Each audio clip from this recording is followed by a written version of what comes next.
legendary DJ Eclipse in the place to be. Hey, clap it up one time. Live applause. Word up. Flex with the tag, all that stuff. So the Fat Beats connection, how did that whole thing? That was well.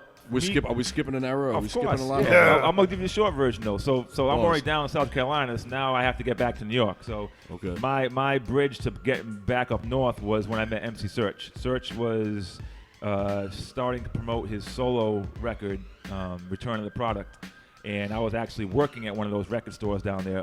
Sounds familiar? So I was working at the record store. He came through on a promo tour, promoting the record, and his record hadn't dropped yet, just a single for Here It Comes. Here It Comes, right. And T-Ray had produced half the album. So when he came down, I was just like, yo, my man Todd, obviously he produced half the record. He's like, yeah. He's like, how you know Todd? I'm like, well, me and him, we did beats together before he went back up to New York. So Serch's like, oh, you do beats too? I'm like, yeah. So played him beats, told him my DJ. He liked what he heard, so he invited me to come up to New York and stay with him and produce for him and DJ for him. And he was like, I have another DJ I want to use as well, this kid named DJ Riz. So, I know that guy. I've heard of him. He's all right. Yes. So that's how I got back up north and went to New York. I was staying with Serch. I was producing for him. Me and Riz started DJing for him, and so we went on tours and did all that stuff, for the length of promoting that Return of the Product album. I mean, it was coming right off the Third Base thing at that time, so I mean, there had to be a little starstruck, right? Of course. It was, what I'm saying? Obviously, it was great. Stepped in shit with that gig, right? Kind of a thing. I mean, the timing was great. You know what I'm saying? It's like right place, right time. Exactly. So now in New York, and we were still doing as we were promoting the Return of the Product album, we were already working on Serch's next solo album. So I produced all of that. Riz did the cuts on it. And what had happened was around that time is when Def Jam put out the Pete Nice album. And, the lead single from the Pete Nice album, in the video version, there's like a whole scene at the beginning where they diss this dude that looks like Serch. Serch is like, he's like, he goes up to the label, he's pissed, he's like, how are you guys? You guys are like our parents, you know what I'm saying? Like, we're both signed, they had a horrible split, Third Base. They're both still signed to the label, and here is, Pete putting out a video that's like dissing Serch, and, and Serch felt that, like, the label was putting them against each other. So Serch was like, yo, I'm done with y'all. He's like, I'm out. And they weren't really good friends before the whole Third Base thing even started. It was kind of put together. Yeah, it was they met, you know what I'm saying? Like, and the idea came across that, like, they probably work better together than separate. Was that Sam Sever that put that together? No, I don't think it was. You know what? I actually don't remember who it was that put it together. But but it wasn't like they didn't know each other. You know what I'm saying? Like, they definitely knew each other and it was cool. But I don't think the group thing was initially their thing. Idea. I think it was kind of brought up to them. And then, any group, though, you look at any group in hip-hop, most groups don't make it. You know what I'm saying? It's like, when you have that many hands involved in something, it's just, things happen. So shout out to De La Soul. Word up. Yeah, shout out to De They're probably the only ones that... Yeah, and it's funny, because sometimes, like, the so-called put-together groups wind up lasting longer. Right. I mean, like, their childhood friends, there's a lot of other stuff that gets Of involved. course. So, so then the record never came out. He kind of put the MCing thing on hold for a minute, and then we actually started. He took a job doing business over at Wild Pitch Records. So he was VP of Wild Pitch Records, and when he took that job, he actually mentioned my name to Stu Fine, the owner, about doing retail promotion because I had retail background working at the record store.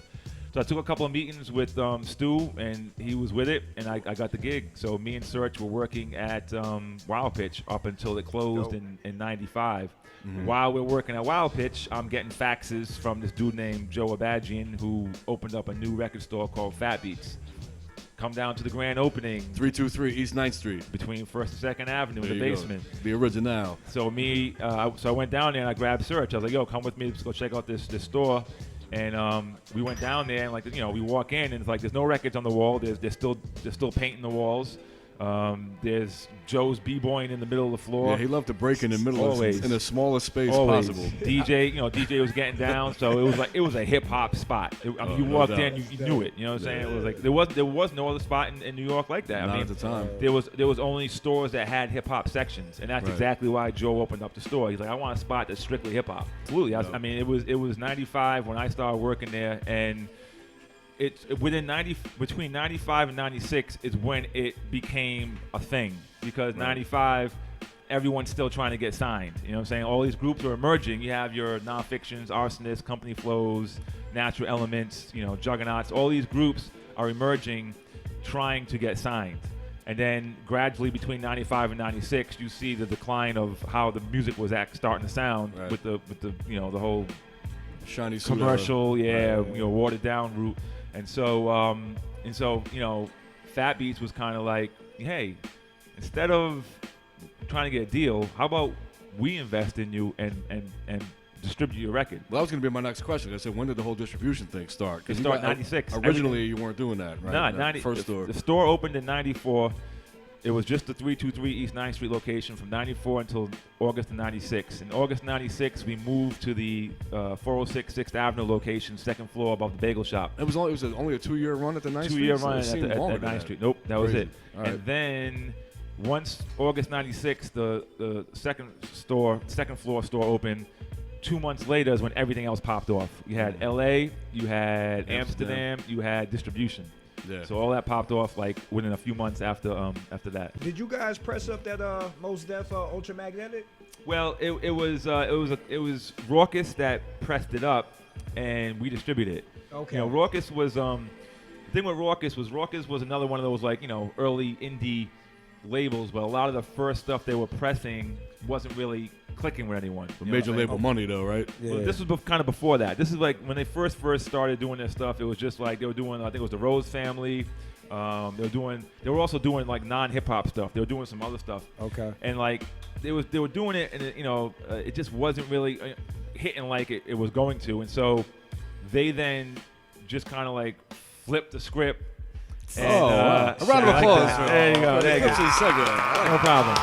Pun intended. This guy's done totally radio. Intended. He's done radio before. I have. So they flipped the script and then started kind of tapping into the scene that was emerging and pulling artists from everyone else kind of hanging out with each other. So that's when you start seeing Mos Defs and Qualities and L Fudge and Shabam Sadiq and all these people.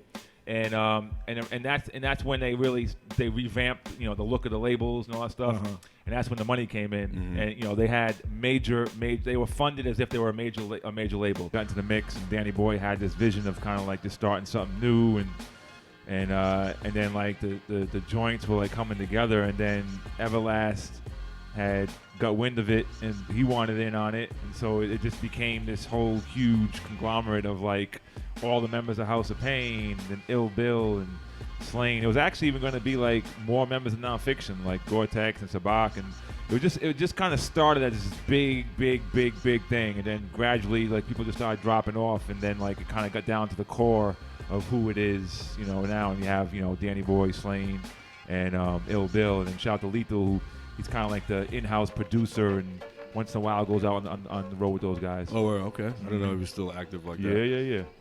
So the original Nonfiction, yes, that first joint was a No Tomorrow and Legacy, right? Yeah. That was the first, right? That was the first. All right.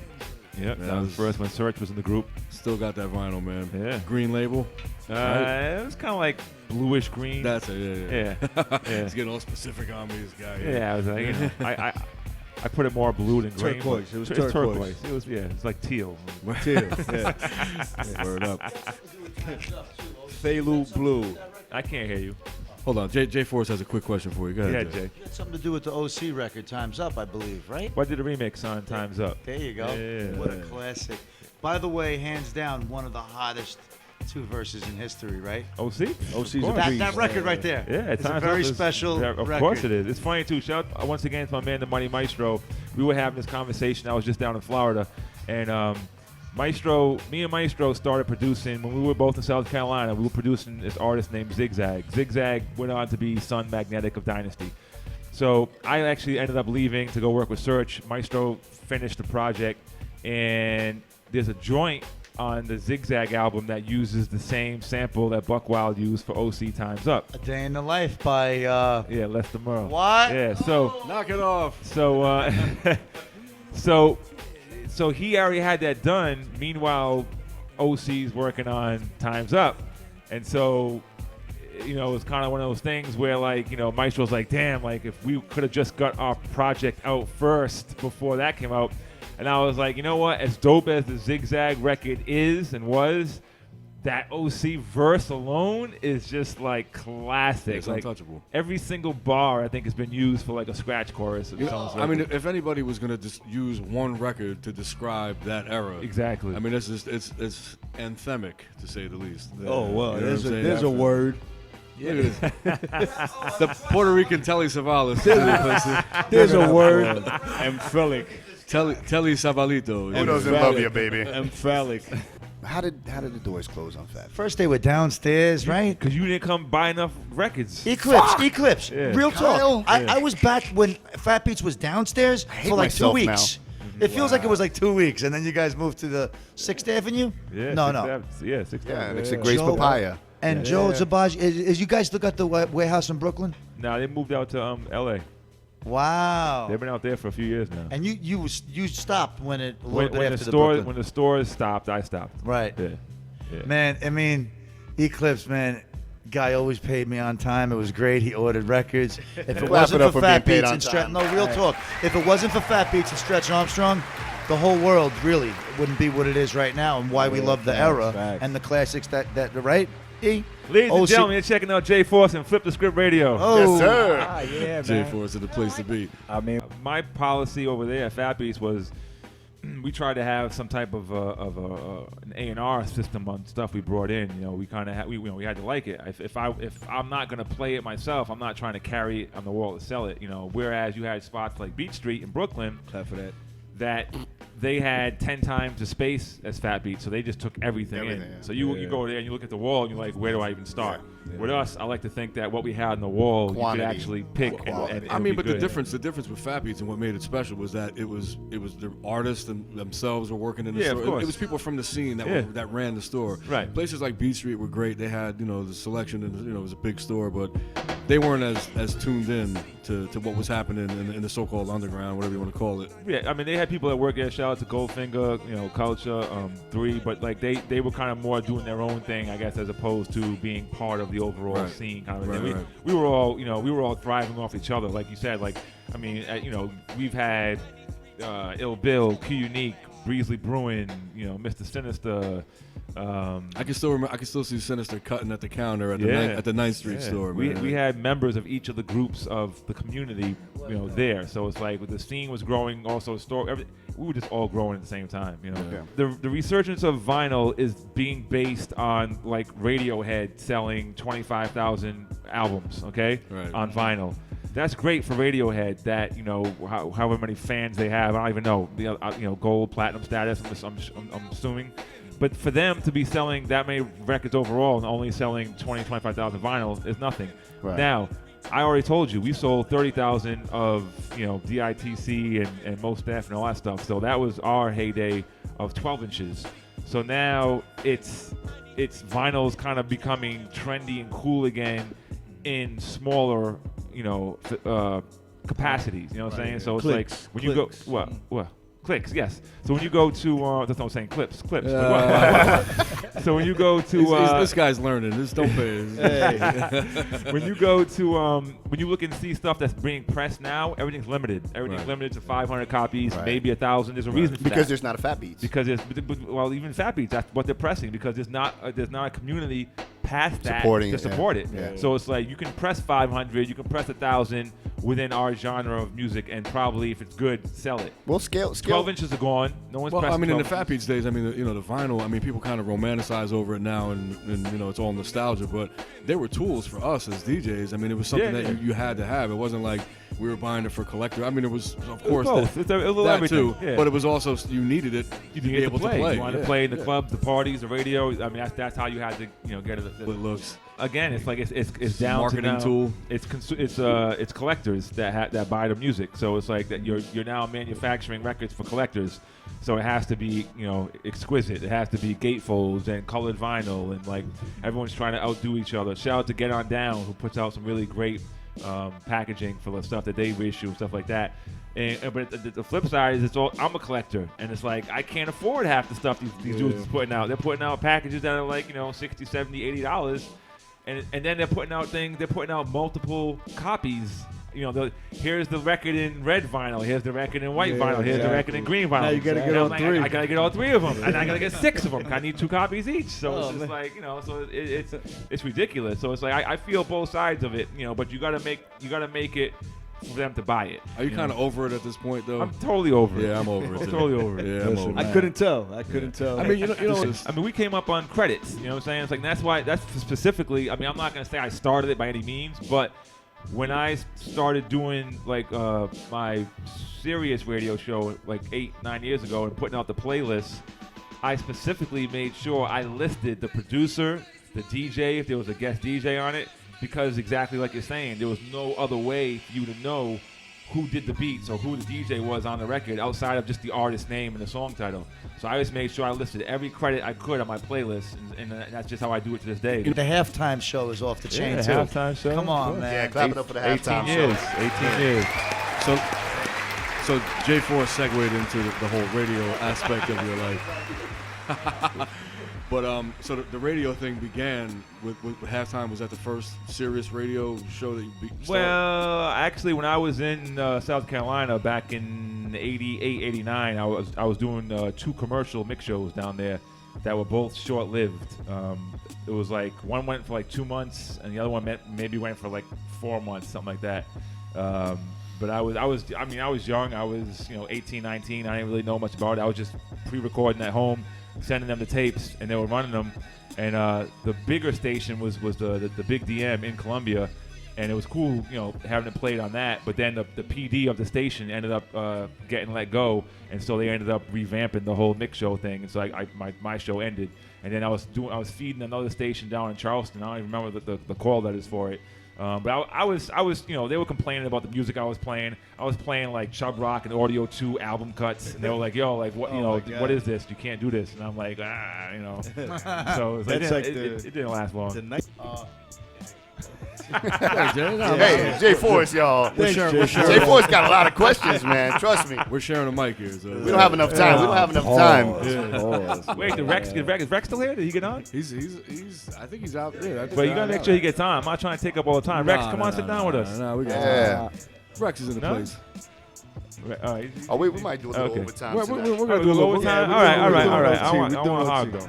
Nah, but we're not gonna rush you off, man. So now you're on Rappers Out of Control show. I mean, I check out some of the clips you put up and stuff. And shout out, I saw the flex thing that you did too. How did that come about? In 5 minutes of fun. His producer, Tat Wizza, hit me up and had been speaking to Riz. They've been trying to get Riz to do it too.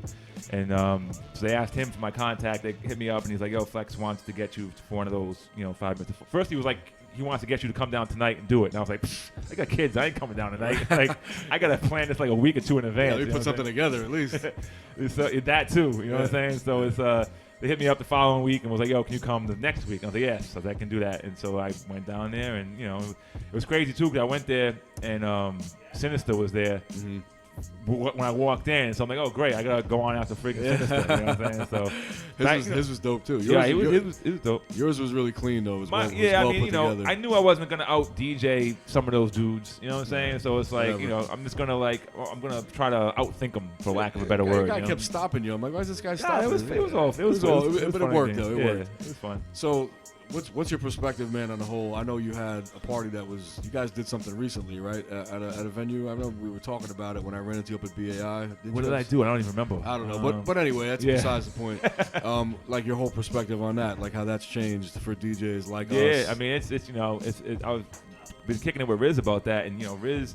I mean, first off, me and Riz kind of do different kind of parties. I do more of the hip hop hooray parties, and he does kind of more of the club EDM type stuff. And he can do both, but that's kind of like his 9 to 5. It's like he does all those big parties. And so he was telling me like the whole club scene is dwindling. You know what I'm saying? It's like, and it's not like what it used to be. And it's like they're strictly now going for like who's the hottest DJ out right now, as opposed to like who's just does a good job. And so, it's been hard trying to really get something popping. And I think for us, it's like, when me and Premier were doing APT, that to me was kind of like the perfect party. I remember going to APT before I even had the gig, and I was like, I want to play here. You know what I'm saying? Because the vibe was right, the sound was banging. And once we started doing the party, it was just great to be able to do a party where you can play anything you wanted. People came for you. For what you were doing. They weren't coming to like come request songs. They just wanted to come and chill and hang out. And so when APT closed, you know, I was like, I can't do another party unless it has that similar vibe. Right. So I've never found a club that made me want to do something there. Yeah. And there's been moments, you know, that things have popped up and we've tried to do a couple things here and there, but it's not the same. And I think also a problem is, you know, because a lot of music we play is more like throwback type stuff.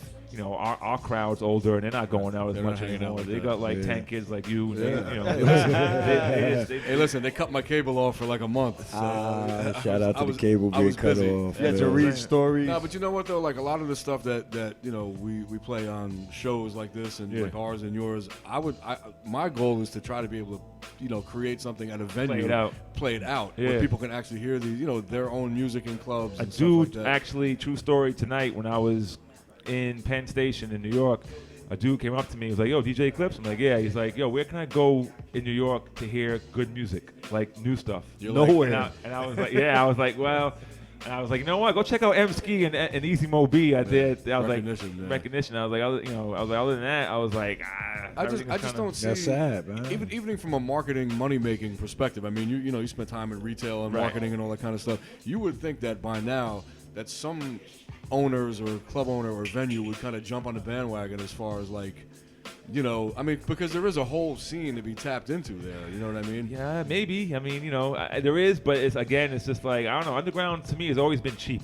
Yeah, you know what I'm saying? Definitely. It's like, and so it's. Well, that's right. It's underground. Nobody wants to pay. Look at our tables. Nobody wants to pay for nothing, man. There's no water here. So yeah, so it's like, you know, so it's people. I mean, me and Riz had a meeting with a dude that owns an English pub restaurant right in Times Square. Okay. And he was like wants to try to get some more stuff popping, rooftop, you know, type joint. Yeah. And we were like, yo, let's try to do this and that. And then like I gave him the breakdown, and he hits me back like, well, you know, that's kind of expensive. And I pay Joe Schmo over here, you know, $150, and he plays all the top hits, and that night's pumping. And I'm like, well, I hear you, but that's not what we do, and you know. And that's the thing. Like, anytime I found that I could wind up in a situation where a club owner will give me the time to build what I'm trying to do, what I want to do, it always kind of works out.